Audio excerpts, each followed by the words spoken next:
Hello friend, air science YouTube চ্যানেলে তোমাদের স্বাগত। আজকে আমরা ক্লাস 10 অর্থাৎ দশম শ্রেণীর ভৌতবিজ্ঞানের মডেল অ্যাক্টিভিটি টাস্ক 1 এর উত্তর এবং প্রশ্ন আলোচনা করছি।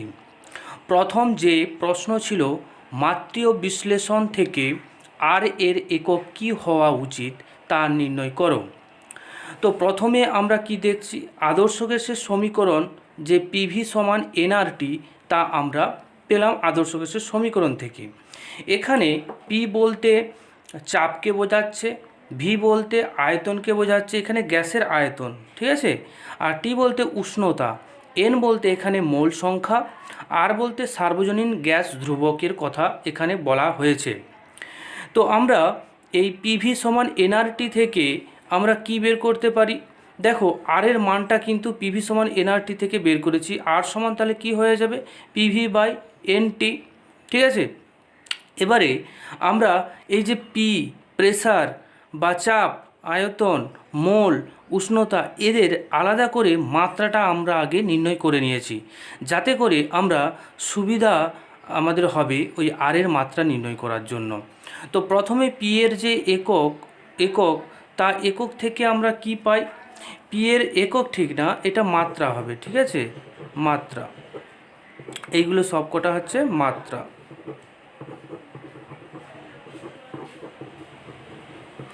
তাহলে পি এর যে মাত্রা সেটা কি? বলের যে মাত্রা হয়, সেই বলের মাত্রাকে যদি আমরা দেখো, চাপ সমান কি জানি? বল বাই ক্ষেত্রফল। তাহলে বলের মাত্রা আর হচ্ছে কি ক্ষেত্রফলের মাত্রা। বলের মাত্রা আমরা কি জানি? mL/T-2, আর ক্ষেত্রফলের যে মাত্রা তা হচ্ছে L2, ঠিক আছে। এবারে পি এর যে মাত্রা তা আমরা দেখো mL/T-2 আর এল যে 2 আছে সেটাকে ওপরে নিয়ে গেলে কি হবে? দেখো, এখানে একটা এল আছে ওপরে, আর নিচ থেকে যদি দুটো মাইনাস এল যায় তাহলে একটা মাইনাস এল পড়ে থাকবে। তাহলে mL-1T-2, ঠিক আছে। এটা হচ্ছে পি এর মাত্রা এলো। এবারে আয়তনের মাত্রা কি হবে? এল কিউ, আর এন এর মাত্রাটা কী হবে? মোল কেলভিন, ঠিক আছে। এবার এই যে মাত্রাগুলো এলো সেইগুলো আমরা আর এর যে মাত্রা নির্ণয়ের ক্ষেত্রে তা যথাস্থানে বসিয়ে দিলাম, ঠিক আছে। বসিয়ে দেওয়ার পর দেখো, L-1 এখানে L3 ছিল, তাহলে দুটোর যদি যোগ করি -1 + 3 তাহলে +2 আসবে। তাহলে L সমান +2 আর T সমান চলে আসছে -2, ডিভাইডেড বাই কী হচ্ছে? Mole kelvin. তাহলে আর এর যে মাত্রা এলো mL²T-2 divided by mole kelvin. এখানে আর এর যে দেখো মাত্রা থেকে আমরা বলতে পারি যে কার্য, এই যে মাত্রা এসছে mL²T-2, এটা কিন্তু কার্যের মাত্রা। তাহলে কার্যের মাত্রাকে যদি আমরা মোল আর উষ্ণতা দিয়ে ভাগ করি তাহলে আর এর মাত্রা পাই। তাহলে আর এর একক কিন্তু আমরা এই মাত্রীয় বিশ্লেষণ দ্বারা কিন্তু করতে পারবো। সেখানে দেখো, কার্যের যে একক হয়, কার্যের একক এসআই পদ্ধতিতে জুল হয়, আর মোল তো মোল থাকবে, আর উষ্ণতার একক কেলভিন হবে। তাহলে জুল পার মোল কেলভিন, আবার মোল আর কেলভিনকে যদি আমরা ওপরে নিয়ে যাই তাহলে কি হবে? ইনভার্স হয়ে যায়। তো joule mole inverse kelvin inverse. CGS পদ্ধতিতে একই রকম, যে কার্যের যে একক তা হচ্ছে erg per mole kelvin, erg mole inverse kelvin inverse. এই ছিল আমাদের মাত্রীয় বিশ্লেষণ দ্বারা আর এর একক নির্ণয়। দেখো, 2 নম্বর যে কোশ্চেন ছিল তাতে কি বলে দেওয়া আছে? এসটিপিতে স্ট্যান্ডার্ড টেম্পারেচার অ্যান্ড প্রেসারে একটি গ্যাসের আয়তন 112 ml, ঠিক আছে, তার ভর হচ্ছে 0.22 গ্রাম। তাহলে ওই নমুনায় কটি অণু আছে এবং গ্যাসটির মোলার যে ভর তা কত? তাহলে আমরা এখানে দেখো, যে আয়তনটা দেওয়া আছে গ্যাসের 112 মিলিলিটার, সেটাকে আমরা লিটারে নিয়ে আসব। তাহলে লিটারে নিয়ে আসার জন্য মিলিলিটারকে কি করতে হবে? 1000 দিয়ে ভাগ করতে হবে। তাহলে 1000 দিয়ে ভাগ করলে আমাদের এই মানটা আসছে লিটারে এলো। তাহলে এসটিপিতে আমরা কি বলতে পারি? এসটিপিতে 0.112 লিটার গ্যাসের ভর কত হবে? 0.22 গ্রাম, এই যে গ্রামটা দেওয়া ছিল সেই গ্রামটা আমরা বসিয়ে দিলাম। তাহলে 1 লিটারে কতটা থাকবে ভর, সেটা আমরা কি হবে, কম হবে, ভাগ হয়ে গেল। এবারে 22.4 লিটারের ক্ষেত্রে গ্যাসের ভর কত হবে, দেখো গুণ হয়ে যাচ্ছে, তাহলে এটা কাটাকাটি যদি আমরা করি আমাদের উত্তরটা কি আসবে, 44 গ্রাম। তাহলে গ্যাসটির যে মোলার ভর তা কত আসছে, 44 গ্রাম। দেখো 44 গ্রাম যে মোলার ভর কার ক্ষেত্রে হয়, কার্বন ডাইঅক্সাইডের ক্ষেত্রে কিন্তু 44 গ্রাম হয়। সেখানে কার্বনের হচ্ছে 12, অক্সিজেনের হচ্ছে 16, 16 দুগুণে 32, তাহলে টোটাল হয়ে যাচ্ছে 44। তাহলে 44 গ্রাম, এখানে কিন্তু কার্বন ডাইঅক্সাইডের কথাই কিন্তু বলা হয়েছে, ঠিক আছে। আমরা মোলার ভর থেকে আমরা ক্যালকুলেশন করে বলতে পারলাম।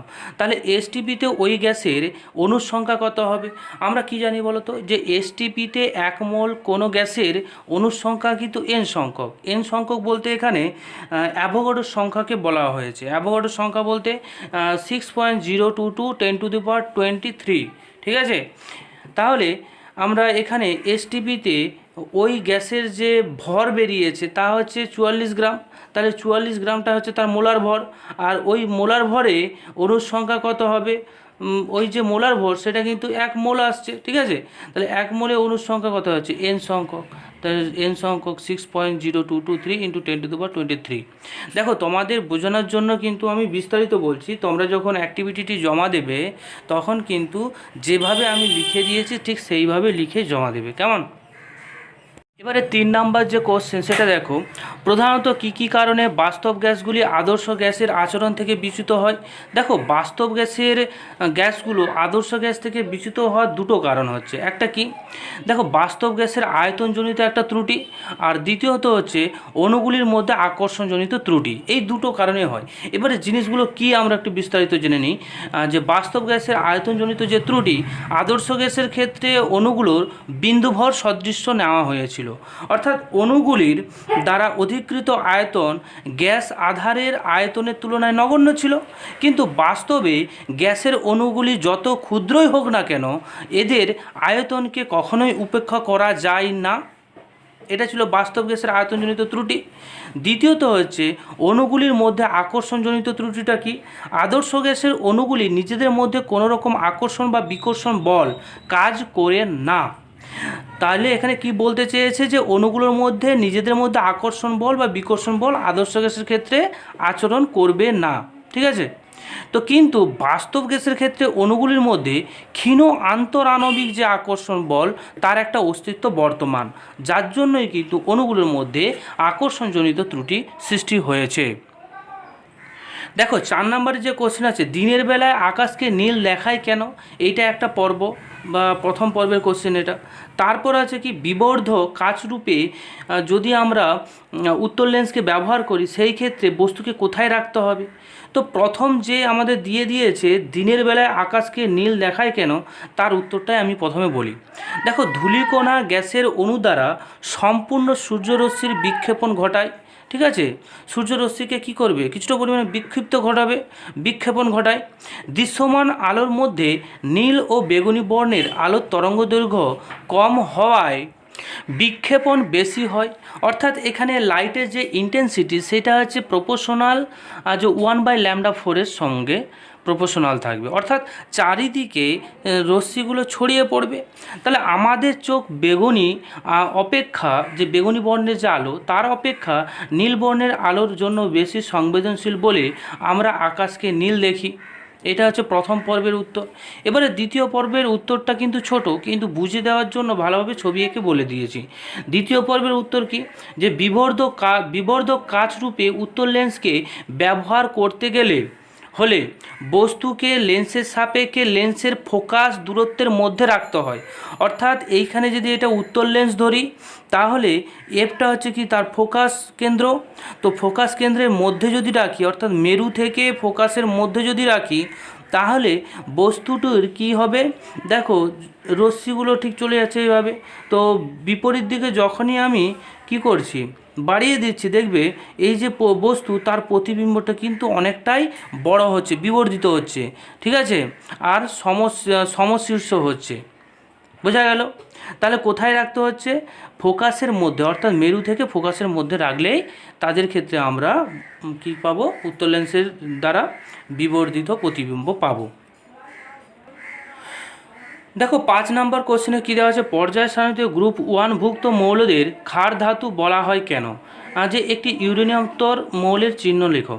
দেখো ক্ষার ধাতু বলার কারণটা কি, দেখো গ্রুপ 1 ভুক্ত মৌলগুলি যেগুলো অবস্থান করে সেগুলো সবকটাই কিন্তু ধাতু, আর সেই সমস্ত ধাতুগুলো অক্সাইড, হাইড্রোক্সাইড বা কার্বনের যে যৌগ উৎপন্ন করে সেই যৌগের প্রকৃতিটা হচ্ছে তীব্র ক্ষারীয় হয়।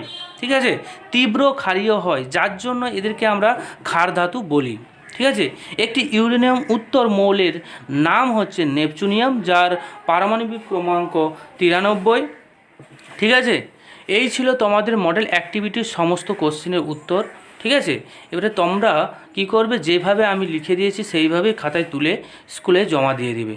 তো এইভাবে আমাদের যে এয়ার সায়েন্স ইউটিউব চ্যানেল আছে তাতে কিন্তু তোমরা ক্লাস 9 থেকে 12 পর্যন্ত, ক্লাস 9 আর হচ্ছে 10-এর ভৌতবিজ্ঞান, আর ক্লাস 11 to 12 কেমিস্ট্রির পড়ানো হয় রীতিমতো। তোমরা যদি পারো চ্যানেলটিকে ভালো লাগলে সাবস্ক্রাইব করে রাখবে আর বন্ধুদের মধ্যে শেয়ার করবে।